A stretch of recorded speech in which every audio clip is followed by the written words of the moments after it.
تلين سال لپاره یو شعر ډالۍ کوم والمغول نه یم چې زخمونو ته وژاړم، خپل انتقام خپل انتخاب په پرهارونو کې نغاړم. زه پښتون یم چې لږ شمسم لږ دمه شم، د ذرې ذرې حساب درنه غواړم.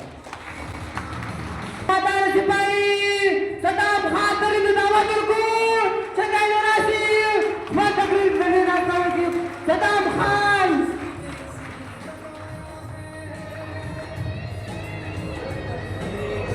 اعوذ باللہ من الشیطان الرجیم، بسم اللہ الرحمن الرحیم.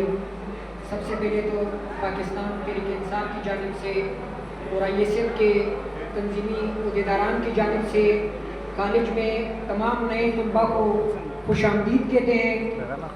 اور اس کامیاب پروگرام پر ISF جو ضلع کی تنظیم ہے، نصر الدین شاہ مندوخیل صاحب، اور ڈگری کالج کے جو ہمارے ذمہ دار ساتھی ہیں شیر افضل صاحب اور ان کے دیگر ساتھی، ان تمام کو مبارکباد پیش کرتے ہیں. اسٹیج پہ بیٹھے محترم مہمان گرامی پشتونخوا ملی پارٹی کے ضلعی سیکریٹری جمال لالا، جمعیت علماء اسلام کے رہنما حافظ حضرت گل صاحب، قبائلی رہنما علی شیرانی صاحب، اور خصوصاً جو ISF کے سینئر نائب صدر ہیں ثناء اللہ آغا صاحب، صوبائی صدر متی اللہ کاکڑ صاحب، صوبائی جنرل سیکریٹری نیاز خان ملاشیر صاحب، اور اسٹیج پہ بیٹھے ہوئے پاکستان تحریک انصاف روپ کے ذمہ دار اختر شاہ صاحب، اور یہاں سامنے بیٹھے ہوئے میونسپل کمیٹی کے ڈپٹی چیئرمین داؤد خان صاحب اور ان کے تمام معزز ساتھیوں کی اجازت سے. جیسا کہ آپ سب جانتے ہیں کہ یہ پروگرام طلباء کے ویلکم کے لیے منعقد کیا گیا ہے اور یہ ایک تعلیمی ادارہ ہے، تو اس میں خصوصی طور ہم تمام طلباء سے اپیل کرتے ہیں کہ سب سے پہلی پرائرٹی آپ کی ایجوکیشن اور تعلیم ہونی چاہیے. اس کی وجہ کیا ہے کہ آپ کو تعلیم کے ذریعے سے ہی شعور ملنا ہے اور کسی چیز کی پہچان ملنی ہے. میں سادہ اور مختصر الفاظ میں کوشش کروں گا کہ آپ لوگوں کو اپنے علم کے مطابق کچھ بتا سکوں. شعور کس چیز کو کہتے ہیں؟ شعور اس مانند ہے کہ آپ ایک کمرے میں چلے جائیں اور اس کمرے میں لائٹنگ ہو، آپ کو پتہ چل رہا ہو کہ یہ پنکھا ہے، وہ کرسی ہے، یہ اسپیکر لگا ہوا ہے اور یہ معزز ساتھی بیٹھے ہوئے ہیں. اور بے شعوری کیا ہے؟ بے شعوری ایک ایسی چیز ہے کہ آپ کسی روم میں جاتے ہیں، وہاں مکمل گپ اندھیرا ہوتا ہے، آپ جاتے ہیں اندر، آپ کو پتہ نہیں ہے کہ نیچے اینٹ پڑی ہوئی ہے، کہیں میں اس میں اٹک کر گر نہ جاؤں، نیچے بچھو گھوم رہا ہے کہیں وہ مجھے کاٹ نہ دے. یعنی یہ بے شعوری ہے. جب آپ کے ذہن میں علم ہوگا تو آپ معاشرے کو ایک بہتر مستقبل کے لیے ایک اچھا پیغام دے سکتے ہیں، ایک اچھا کام کر سکتے ہیں. اور میں مختصراً سیاسی حوالے سے جو اس وقت ملکی صورتحال ہے، بڑے افسوس کے ساتھ کہنا پڑتا ہے کہ دنیا چاند کی طرف نکل رہی ہے، دنیا تحقیق کر رہی ہے، دنیا ترقی کر رہی ہے، اور افسوس کا مقام ہے کہ ہم دن بدن تنزلی کی طرف جا رہے ہیں. چاہے وہ سیاسی معاملات ہو، چاہے وہ معاشی معاملات ہو، چاہے وہ اقتصادی معاملات ہو، چاہے وہ داخلی معاملات ہو. آپ حالیہ دنوں میں دیکھ لیں کہ ہم اپنے برادر ملک افغانستان کے ساتھ کیا کر رہے ہیں، اور ہم دوسری طرف کہتے ہیں کہ افغانستان جو ہے وہ انڈیا کی طرف راغب ہو رہا ہے. انڈیا کی طرف آپ کی پالیسی افغانستان کو راغب کر رہی ہے. یہ وہی افغانستان ہے جس نے 1965 اور 1971 کی جنگ میں آپ کا ساتھ دیا تھا، آپ کے لیے مشکلات کھڑی نہیں کی تھی. آج اگر وہ وہاں جا کر ایک آزاد خارجہ پالیسی کے تحت اپنے قوم کے لیے، اپنے ملک کے لیے کوئی پالیسی بنا رہے ہیں تو آپ کو تکلیف کیوں ہے؟ آپ نتنیاہو کے ساتھ اسرائیل جا سکتے ہیں، آپ ڈونلڈ ٹرمپ کے پاس امریکہ جا سکتے ہیں, آپ جاپان جا سکتے ہیں, وہ انڈیا نہیں جا سکتے. جب آپ کی مرضی ہو تو مودی صاحب لاہور میں اتر سکتے ہیں, جب ان کے وسائل اور ان کی خدمت کی بات ہے وہ افغانستان نہیں جا سکتے. یعنی آپ کو دیگر ملکوں میں مداخلت کرنے کے بجائے اپنے ملک کو ترجیح دینی چاہیے. آپ کے ملک کی کیا صورتحال ہے؟ کل ہمارے آرمی چیف نے ایک پروگرام میں کہا تھا کہ بلوچستان کے نوجوان کو سیاست سے اور تعصب سے بالاتر ہو کے انسانی خدمت کے لیے اور ریاست کے لیے کام کرنا چاہیے. بھائی ہم تو کام کرنا چاہتے ہیں, ہم تو خدمت کرنا چاہتے ہیں, لیکن اس ریاست نے, اس ریاستی اداروں نے ہم سے ہمارا مینڈیٹ بھی چھینا, ہمارے اوپر دہشت گردی کے FIR بھی لانچ کیے, ہمیں دن ب دن عدالتوں میں بھی گھسیٹ رہے ہیں. یعنی یہاں آپ ایک طرف نوجوانوں کو مایوس کر رہے ہیں, انہیں دیوار کے ساتھ لگا رہے ہیں PYC کی شکل میں. مارن بلوچ آج کیوں جیل میں؟ کیا وہ دہشت گرد ہے؟ کیا اس نے مینڈیٹ چوری کیا تھا اس ملک میں؟ کیا اس نے بلوچستان کے مینڈیٹ پہ شب خون مارا تھا؟ کیا اس نے 2016 میں وکلا کے اوپر دھماکہ کروایا تھا؟ نہیں, یہ آپ کی اپنی سیکورٹی فیلئر ہے. اگر اس صوبے میں جعفر ایکسپریس جیسا واقعہ ہوتا ہے تو یہ آپ کی کمزوری ہے, یہ آپ کی نااہلی ہے. آپ ایک طرف کہتے ہیں کہ رائے یہاں مداخلت کر رہی ہے. ہمارا افغانستان کے ساتھ بلوچستان سے لے کے خیبر پختونخوا تک جو بارڈر ہے, بارڈر تو اپنی جگہ پہ ہم نے نام دیا ہوا ہے, جو ڈیورٹ لینڈ ہے, جو 1893 میں کھینچی گئی, وہ تقریباً 2600 کلومیٹر کے لگ بھگ بنتی ہے. اور دوسری طرف اسی جو دوسرا ہمسایہ ملک ہے واگا بارڈر جو ہے لاہور کی طرف, وہ 3100 کلومیٹر پہ محیط ہے. عجب انڈیا ہے, عجب راہ ہے. وہ 2600 کلومیٹر میں افغانستان کے راستے سے آ کے ہمارے قبائل کے اوپر دھماکے کرواتی ہے, لیکن آپ کا جو 3100 کلومیٹر وہاں بارڈر ہے وہ محفوظ رہتا ہے.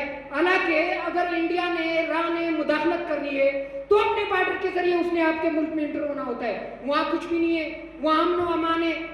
ہم معدنیات کے لحاظ سے ہم دنیا کے امیر ترین سرزمین پہ رہتے ہیں, معدنیات کے حساب سے, وسائل کے حساب سے, اور زندگی گزارنے کے حساب سے ہم دنیا کے پسماندہ ترین صوبے میں آتے ہیں, پسماندہ ترین علاقے میں آتے ہیں. کس کی وجہ سے؟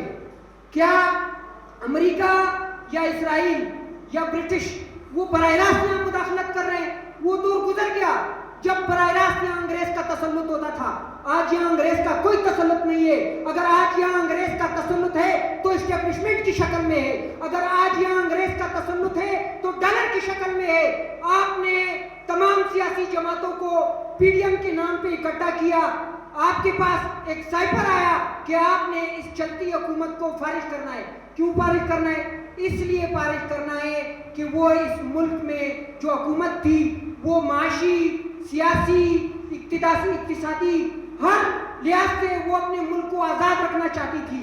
وہ حکومت اس ملک میں امن و امان لانا چاہتی تھی. تاریخ چیک کریں, عمران خان سے پہلے جتنی گورنمنٹس ہمارے اوپر گزری ہے, چاہے وہ بلوچستان میں ہو چاہے وہ وفاق میں ہو, ہم نے بدامنی کا سامنا کیا ہے, ہم نے دھماکوں کا سامنا کیا ہے, ہم نے اغوا برائے تاوان کا سامنا کیا ہے, ہم نے پتہ خوری کا سامنا کیا ہے. لیکن عمران خان کے 3-3.5 سال کا ٹینور اٹھا کے دیکھ لیں. ہم اس لیے یہ باتیں نہیں کر رہے ہیں کہ ہمارا تعلق پاکستان تحریک انصاف سے, ہمیں ہمارے نظریے نے یہ سکھایا ہے اگر ہمارے پارٹی میں کوئی غلط کام ہو رہا ہو تو ہم اس کے خلاف بھی بولتے ہیں. اس کی اعلیٰ مثال ہمارا CM ہے, جسے ہمارے پارٹی نے اس وجہ سے ختم کیا کیونکہ ہم وہاں خیبر پختونخوا میں آپریشن نہیں چاہتے ہیں. ہم کیوں آپریشن نہیں چاہتے ہیں؟ کیونکہ آپریشن جو ہے وہ انتہا پسندی پھیلاتی ہے. آپ ایک چھوٹے سے ڈرون کو ریموٹ کنٹرول کے ذریعے پنڈی سے یا اسلام آباد سے ایک بم گراتے ہیں دہشت گرد کے نام پہ. اس میں وہاں کی خواتین, وہاں کے بچے, وہاں کے بزرگ مارے جاتے ہیں. اچھا آپ کو میں ایک مثال دینا چاہتا ہوں. آپ میرے گھر میں بم گرا دے, میری تمام فیملی کو ختم کر دے, میں انتہا پسند نہ بنوں, دہشت گرد نہ بنوں, تو میں کیا بنوں؟ آپ مجھے تعلیم دے, آپ مجھے روزگار دے, آپ مجھے امن دے, آپ مجھے ترقی دے, پھر میں کیوں ریاست کے ساتھ نہیں چلوں گا؟ اگر ریاست میرا مینڈیٹ چوری کرے گی, اگر ریاست مجھے تعلیم سے محروم رکھے گی, اگر ریاست مجھے میرے صحت کے سہولیات سے محروم رکھے گی, تو اس ریاست کو میں قطعی طور پہ زندہ باد نہیں کہوں گا, نہ میں ان اداروں کو زندہ باد کہوں گا. دنیا میں جو مختلف ممالک ہے وہاں آرمی ایز اے یونٹ وہاں اسے جانا چاہتا ہے, لیکن ہمارا عجیب ملک ہے, ہم آرمی کو ریاست سمجھتے ہیں. کون سے قانون میں آرمی کو آپ ریاست کہہ سکتے ہیں؟ ہم یہ بھی نہیں کہتے ہیں کہ آرمی نہیں ہونی چاہیے. کوئی بھی ملک بغیر دفاعی ادارے کے آگے نہیں بڑھ سکتا ہے، نہ اپنے ملک کے نہ اپنے لوگوں کی حفاظت کر سکتا ہے. لیکن یہاں عجیب ہی رواج ہے، یہاں سب کچھ الٹا چل رہا ہے. یہاں ہم پہ ڈرون حملے ہمارے اپنے فورسز کرواتے ہیں، یہاں ہمارے اوپر شیلنگ ہمارے اپنے فورسز کرواتے ہیں. ٹی چوک کی مثال اٹھا کے دیکھ لے، کس ملک میں 2-3 دن پہلے امریکہ میں لاکھوں لوگ نکلے ہوئے ہیں.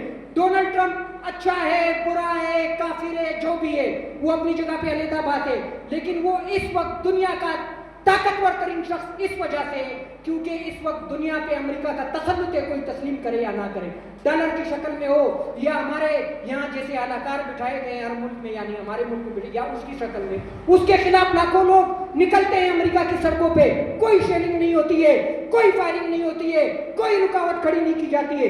جب ہم اپنے ملک میں جب ہمیں بتایا جاتا ہے اسلامی جمہوریہ پاکستان، کیا اسلام یہ کہتی ہے کہ آپ اپنے دارالحکومت میں نیک انسانوں پہ، بے گناہ مسلمانوں پہ فائرنگ کریں؟ یا آپ کے اسلام یہ بتاتی ہے کہ جو مرید کے میں فلسطین کے حق کے لیے نکلے ہوئے لوگ تھے، ٹی ایل پی مذہبی جماعت ہے، غیر مذہبی جماعت ہے، اچھی جماعت ہے، بری جماعت ہے، یہ ایک علیحدہ بیس ہے، لیکن وہ جس نقطے پہ نکلے تھے فلسطین کے لیے، فلسطینیوں کے امن کے لیے، فلسطینیوں کے تحفظ کے لیے، آپ نے ان کے اوپر فائرنگ کروا دی.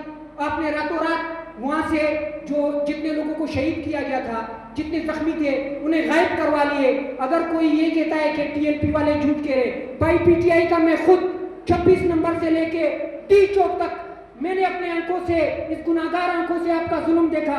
اللہ پاک کی قسم، ایک نوجوان ہمارے پاس آیا اسٹیج پہ، اس نے پرچی بھیجی کہ ہمیں ہماری لاش نہیں دی جا رہی ہے، ہمارا جو بندہ شہید ہوا ہے ہمیں ہمارا شہید نہیں دیا جا رہا ہے. اور ٹی ایل پی والے بھی آپ پہ یہی الزام لگا رہے تھے کہ ہمارے جو لوگ شہید ہوئے ہمیں کہا جا رہا ہے کہ اس کے اوپر خرچ کیا ہے ہم نے پیسہ، لہٰذا ہمیں پیسہ دے. آپ لوگوں کو مارے بھی، آپ لوگوں کو شہید بھی کرے، ان کا مینڈیٹ بھی چھینے، ذلیل بھی کرے، لیکن اس کی جست خاکی کو بھی آپ نہیں بخشنے. اگر آپ کا یہ رویہ رہے گا، اگر آپ کی یہی پالیسی رہے گی تو ایک اور ثانیہ ہو سکتا ہے جس طرح بنگال علیحدہ ہو گیا. اگر آپ یہ سمجھتے ہیں کہ ہم طاقتور ہیں، اس وقت بھی آپ کو اسی طاقت کا نشہ تھا، جس طاقت کے نشے کی وجہ سے آپ نے ان کا مینڈیٹ چھینا، اور جس طاقت کے نشے کی وجہ سے آپ نے ان کی قومی وحدت کو چیلنج کیا. پھر آپ نے نتیجہ دیکھ لیا کہ آپ کے بے ادبی معاف ہو، جب تک ہم سچائی بیان نہیں کریں گے ہم آگے نہیں بڑھیں گے. ہمارے فورسز کی پتلونیں وہاں کیوں رہ گئی تھی؟ کیونکہ آپ کی پالیسی غلط تھی. اس ملک میں جو اداروں میں لوگ بھرتی ہے وہ بھی ہمارے ہیں، لیکن جو اس ملک میں اداروں کو اس وقت لیڈ کر رہے ہیں وہ ہمارے نہیں ہیں. اگر وہ ہمارے ہوتے تو ہمارے اوپر آج یہ حالات نہیں ہوتے. تو وقت کم ہے. میں ایک دفعہ پھر جوب ڈگری کالج اور ضلعی آئی ایس ایف تنظیم ان تمام ساتھیوں کا شکریہ ادا کرتا ہوں، اور یہاں موجود تمام طلباء تنظیموں کا، چاہے وہ پی ٹی ایم ہو، چاہے وہ پشتونخوا نیشنل عوامی پارٹی سے ہو، چاہے وہ پی ایس او سے ہو، کسی بھی جماعت سے ہو. آپ نے ہمارے نوجوانوں کی حوصلہ افزائی کی ہے. آگے بھی تعصب سے بالاتر ہو کر، ہر چیز سے بالاتر ہو کے اپنے وطن کی، اپنے سائل وسائل کی اور اپنے مسائل کے لیے ہم نے جدوجہد جاری رکھنی ہے.